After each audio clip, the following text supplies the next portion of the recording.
Rudyard Griffiths here, the publisher of The Hub. Welcome to this day 22 of the 2025 federal election. The Hub is here covering it all for you with Sean Speer, my co-founder and editor-at-large here at The Hub Roundtable. And joining us online, of course, Daryl Bricker, The Hub's Uber Pollster, guru, and all things public opinion. We're going to go to Daryl in just a moment. But first, as we do at the top of each and every show, let's give you a breakdown of where the leaders are and the policies that have dominated this election the last 24 hours. Mark Carney will be in Dorval, Quebec, where he's got 10 a.m. Remarks scheduled and a press conference. We'll bring that to you as the day goes on. Pierre Poilievre will start his day in Montreal, similarly, doing a press conference in the last hour on his big crime policy legislation. We'll get to that in a moment. And Singh is in Toronto doing the round of TV talk shows, not the Hub Roundtable. We'll have to figure another time to get him on the program, but he's on CTV's Your Morning and Breakfast Television just down the street from the Hub studios. He'll be making some announcements later in the day. As we like to do, let's catch you up on a bit of the public policy over the last 24 hours. As we mentioned, the Liberals in kind of, summer holiday mood here. They're giving away free Via Rail and passes to historical sites and national parks to keep Canadians happy and at home and not traveling to the big battle U.S. of A. Pierre Poilievre, we'll probably talk about it on the show today, out with a banger of a policy. He's announcing his intention to use the notwithstanding clause to ensure life sentences with no chance of parole for mass murderers and killers who have in recent years been able to have life sentences reduced and the availability of parole. Thanks to Supreme Court decisions, Pierre Poilievre will again use the notwithstanding clause to overturn that. And finally, we have Singh coming on with some smorgasbord of programs and opportunities for people living in the North. Well, let's go to Daryl Bricker, our co-host of Bricker and Speer, a fantastic podcast here at the Hub. Check it out if you're not a regular listener, to break down some interesting polling results that Ipsos is just out with in the last few hours. Daryl, thanks for coming on the program. Thanks for having me on it. Let me just say I was talking to a couple of people who actually view this podcast, so I know real live people do view it, and that Christine, Mary, and Teresa in Cambridge, Ontario on the weekend, so this is for them. Nice, here. Well, let's bring up onto the big screen here your latest top line numbers. We're seeing a dip here, Daryl, for the Liberals. What's going on?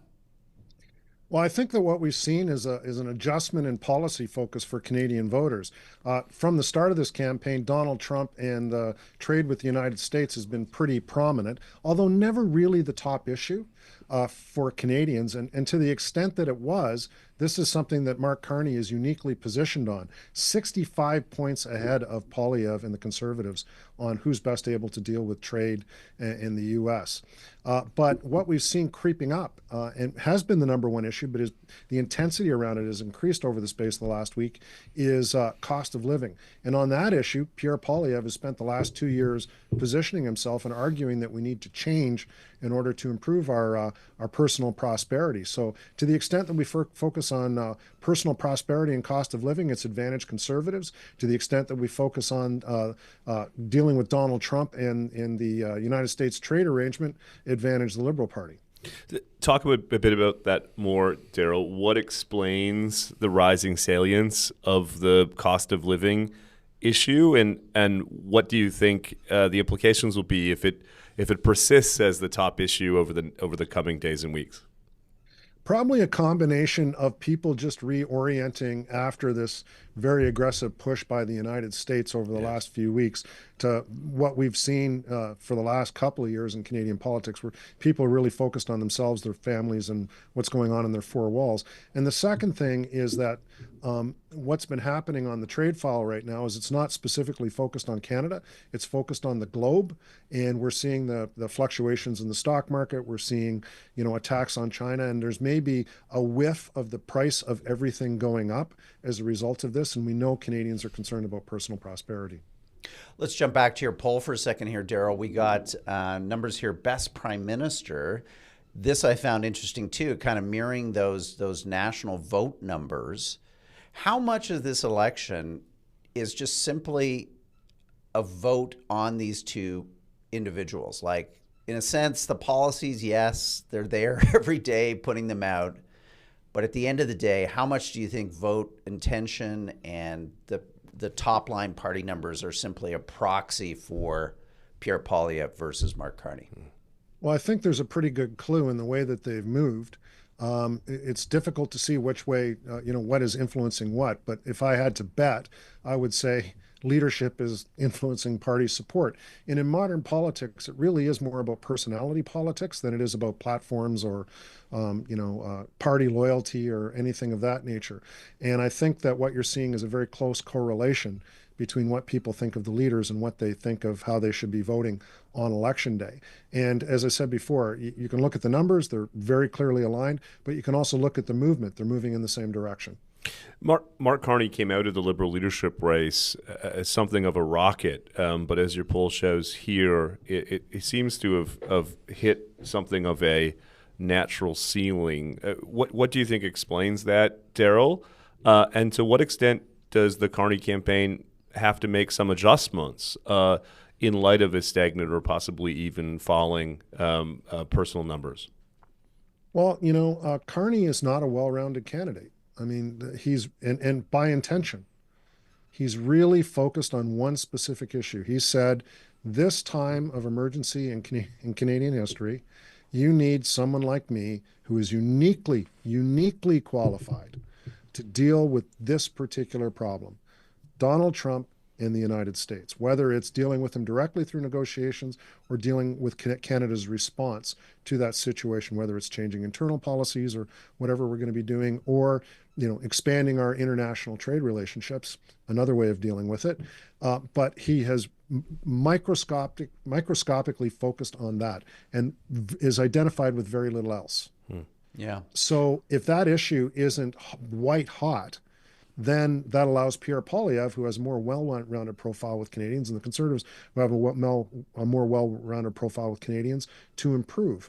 And ultimately, it's another chart that you showed, the bottom part of the chart, it's the time for a change number, which you also see moving in exactly the same proportions as those two other things. So all three of them are linked. So what happens is if trade and Donald Trump declines, it becomes more of a global issue rather than specifically a Canadian issue. That allows Canadians to focus on the things that they were already focused on or mostly focused on for the last 2 years. And those are issues that actually advantage the Conservatives. And again, allows the Liberal record of the last 10 years to come back into the conversation. Right. Got a big debate coming up on Thursday, Daryl. Wednesday in French, Thursday in English. You've got some numbers here about people's expectations going into the debate. So let's bring those up on the big screen. Here they are. You've got, I guess a feeling here that Mark Carney is going to dust off some kind of Oxford Union debate experience from his time there, and sweep the floor. Do you think this sets Carney up for a challenge? Yes. It's always performance against expectations. And for somebody who nobody knows, with walking into this debate with very high expectations, it's very difficult to live up to them. And they're focused right now on the French debate. Yeah, of course, they're saying that they're, off governing, but really what they're doing is working on Mark Carney's French and getting him ready for it. But expectations are not that high. in Quebec. Blanchette and Poilievre are seen as the two leaders who will probably do the best. So he'll probably get a bit of a pass on the French language debate, but the English language debate, the whole game is there. And if you recognize the way of Canadian politics these days, what happens in Quebec is really not as germane to the outcome as what happens in places like Ontario and British Columbia. These are English language debates, and that's where you're going to see the effect if it's going to change what's happening in the election. Darryl, one of the reasons we've been so grateful to partner with you at Ipsos at the Hub, not just during the campaign, but as Rudyard said, through our bi-weekly podcast, is you're evidence-based. You follow the numbers. At different points in this campaign, your numbers have catalyzed a negative reaction from conservatives. There's a chance that in light of some of the data you walked us through today, conservatives might be feeling better about their situation. Why don't you just kind of pull things up and help us understand where you think things stand today in light of everything you've walked through? What's the bottom line from this latest release? The Liberals have had a wobble over the space of the last week. And the reason is because of external factors.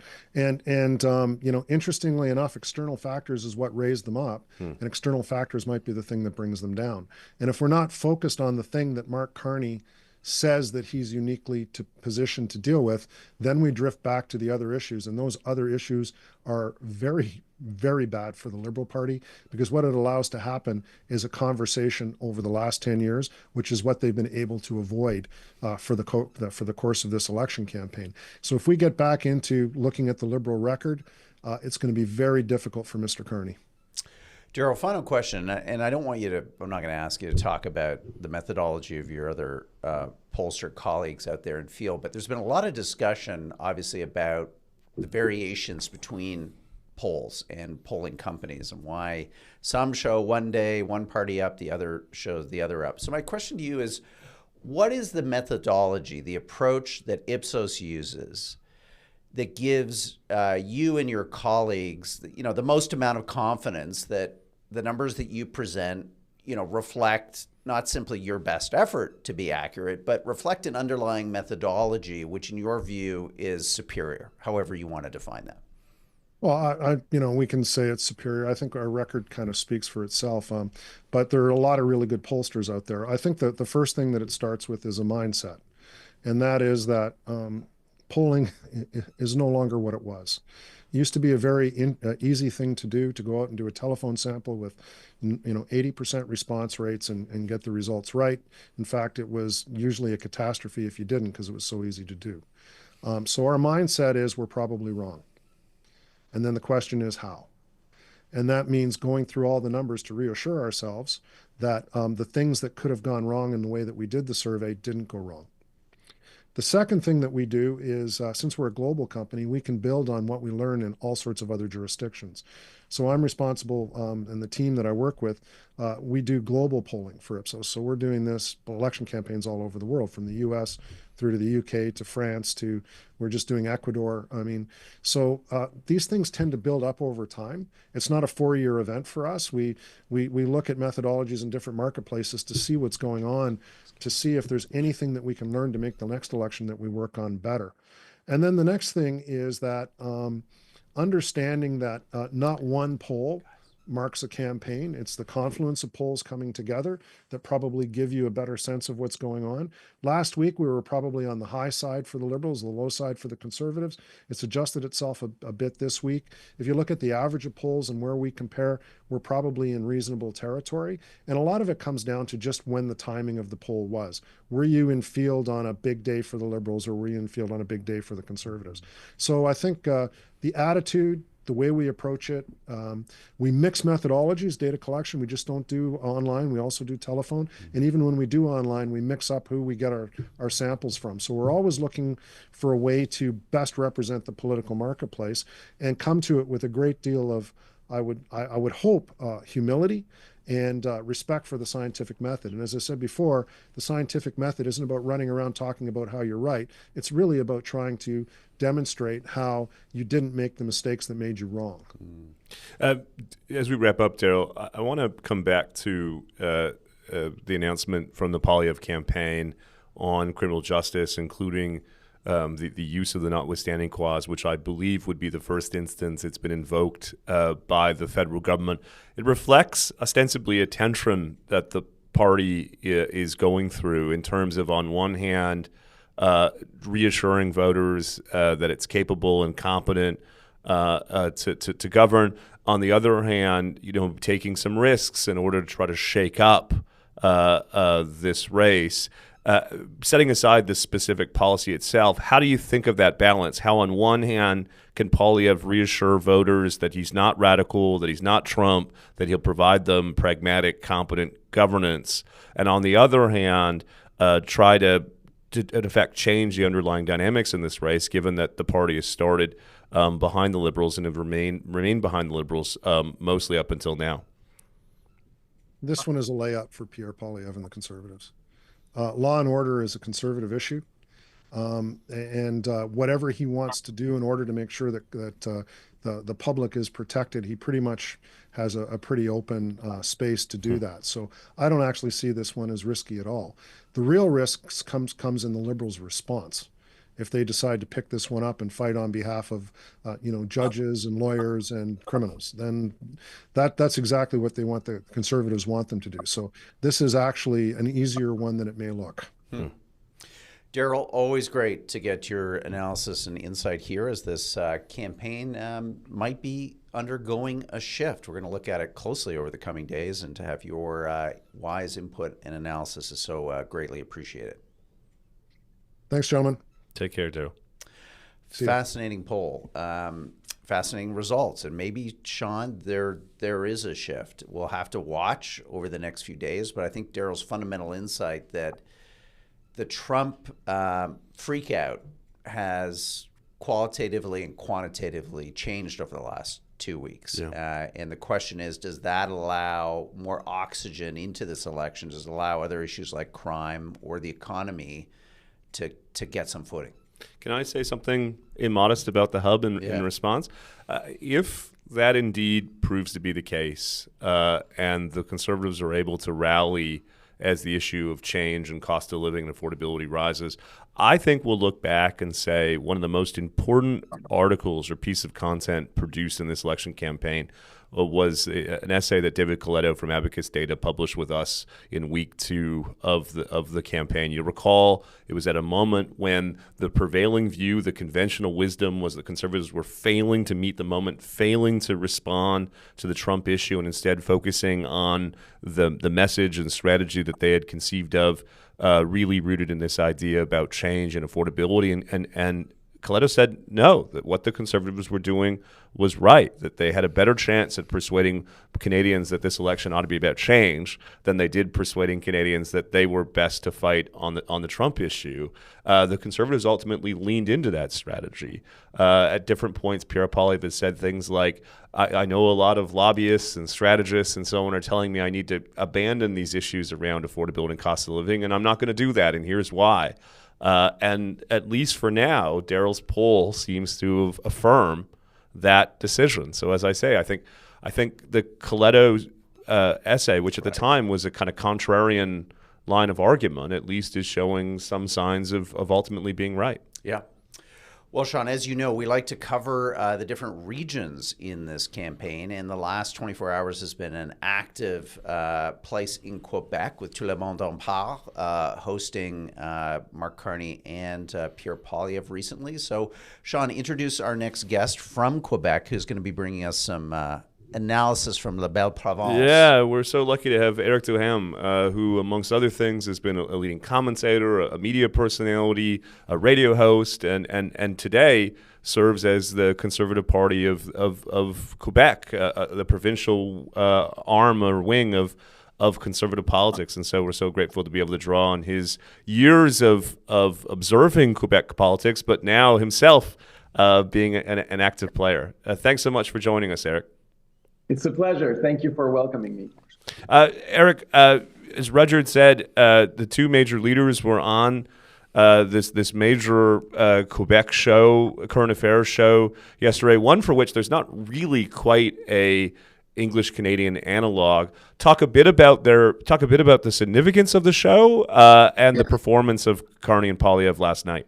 Well, first off, we have to say that it's a left-leaning show. Nobody would be surprised that on CBC you could see such things. It's not just in English; it's all across Canada, including in French.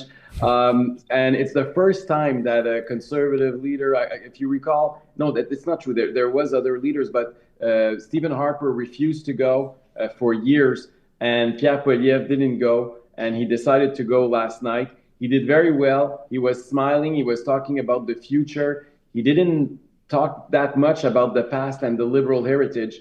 And Mark Carney had a tough time because, as you know, French is not his first language, and he has a very, very hard time to communicate with Quebecers in French. And that's something that English Canadians need to know.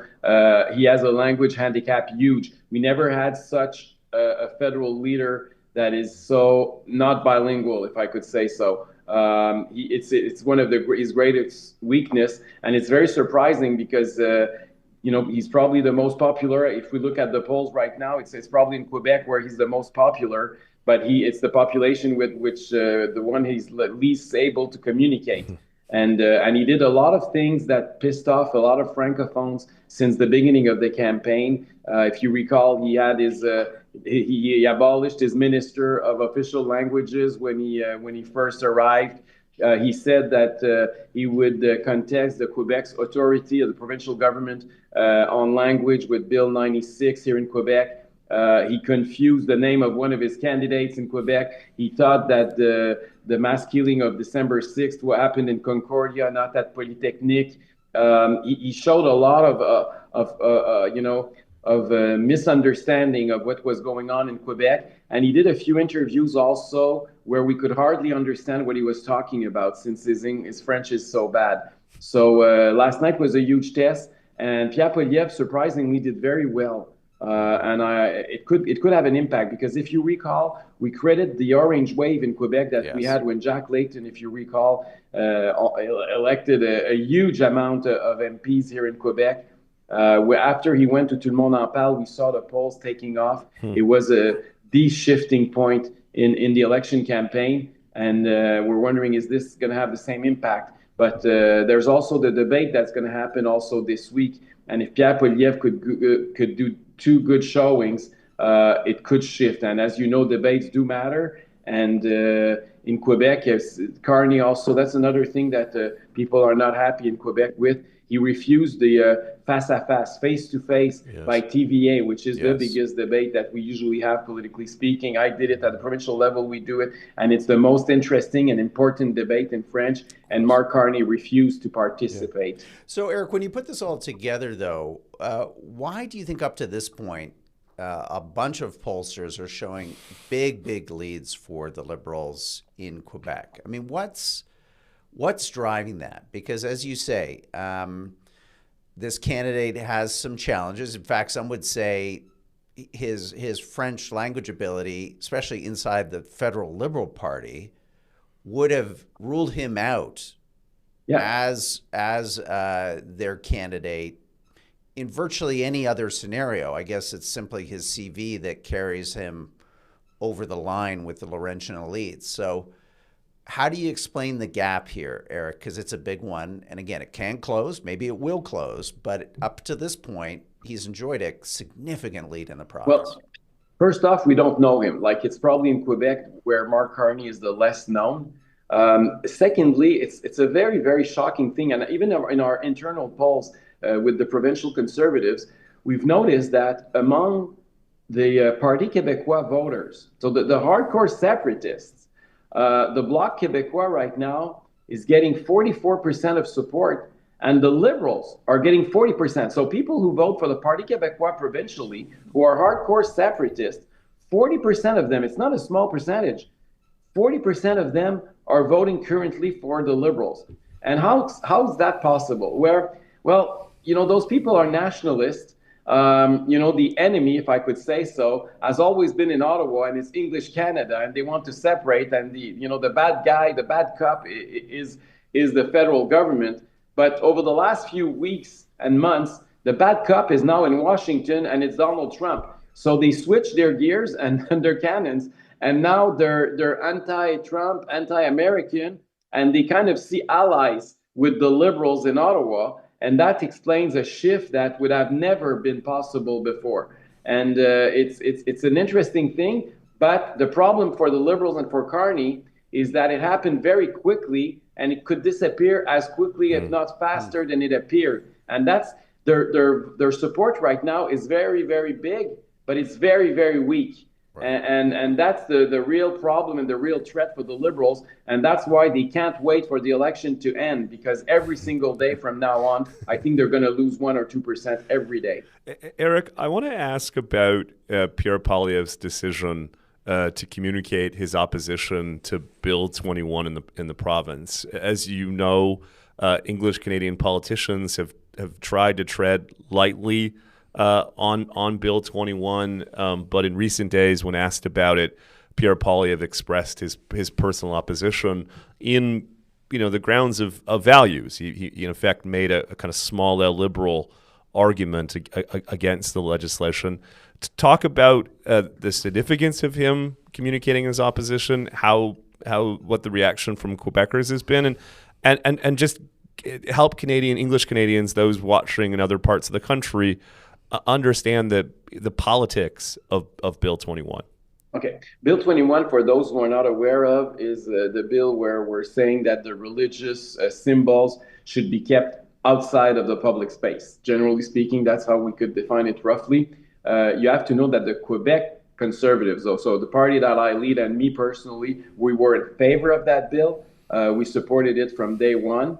The reason why there's a difference probably between English Canada and French Canada on that issue is that, as you know, here we have a lot of immigrants coming from the Maghreb, because we do facilitate the immigration of French-speaking people. And since there's a lot in Morocco, in Algeria, in Tunisia, in Lebanon, we have a lot of immigrants coming from those countries. And of course, they come with, yes, they speak our language, but on the other side, they come here with their religious background, and it creates a clash with Quebecers on many issues in our schools, in our hospitals, and everywhere in our public space.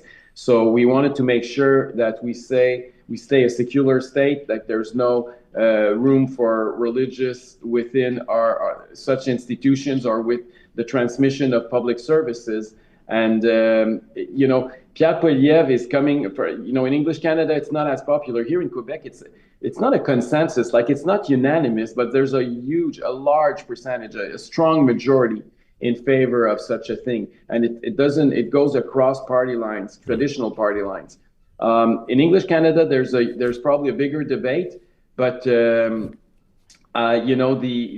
fact is that we don't, in Quebec, people don't care how it's managed in other provinces. But the only thing we want to make sure is that the federal government is not using its weight to deprive Quebecers from deciding for themselves on such issues. Yeah. And that's why you saw some variation from the conservative side in Ottawa. And in all honesty, you have to recall that Pierre Poilievre initially was supporting the fact that Quebec should decide and that the federal government shouldn't intervene.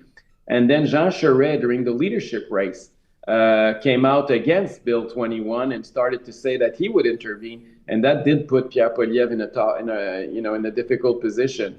But it's surprisingly, since the beginning of the election, it has not been a big issue. There's not a lot of people talking about that. Okay. Maybe more about immigration per se, because as you know, Trump is threatening to kick out illegal immigrants. There's 50,000 illegal Haitians right now that are in the U.S. As you know, they are also French-speaking people, and a lot of Quebecers are scared that we would have another wave of huge immigration, just like we had for years at the Roxham Road. And that's been more of a debate in terms of identity and immigration over the last few days. Eric, final question, just a minute or so left with you. What's happening with Alberta and the growing sense in that province that if the Liberals win the next, win government, and if they win a majority, for example, we may see a surge of kind of Western alienation, some of which may bleed over into outright Western separation. Are people in Quebec aware of this?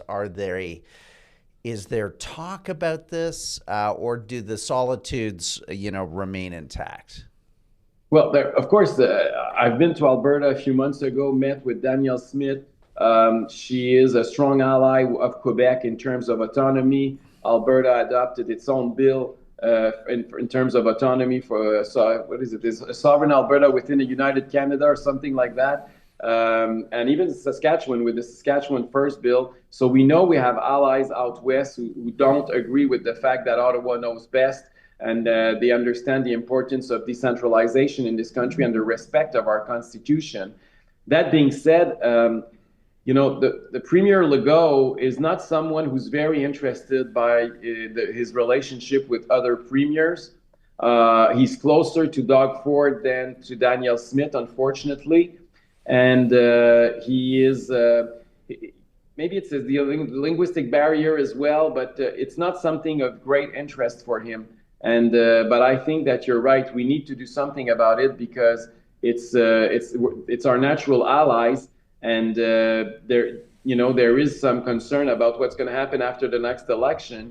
If ever Alberta moves forward to discuss about those issues, of course, it will resonate in Quebec, and they're going to find strong allies within Quebec. Wow, excellent analysis, Eric. Eric, your fine, furry friend with 4 paws made a debut in the back of your shot today. What's the name of your dog? He looks lovely. My dog is Mia. Hey, Mia. Well, Mia's been on the hub. Come on up, Mia. Finish her. Come on. Will she come up? Show her to us. Can you see her? What a lovely dog. Thank you so much for showing us Mia. It's a pit bull. It's a rescue dog that I got when they wanted to ban the pit bulls in Quebec. Okay. The rescues, they were all rescued dogs, and I took one because I thought it was ridiculous to kill dogs. And it's the nicest dog I've ever had. She's very affectionate, and she's been with me for 7-8 years now. Yeah, she clearly likes the sound of your voice, as do we, Eric. So thank you so much for coming on the show. Let's do this again before the campaign's over. I would love to come back. Thank you so much. Okay, bye-bye. I love that. We've had a few pet incidents of pets drifting in. I think I saw a few cats last week. It's kind of fun doing live television like this. Yeah, I think one of my kids' arms entered the shot for my very sober interview with Preston Manning.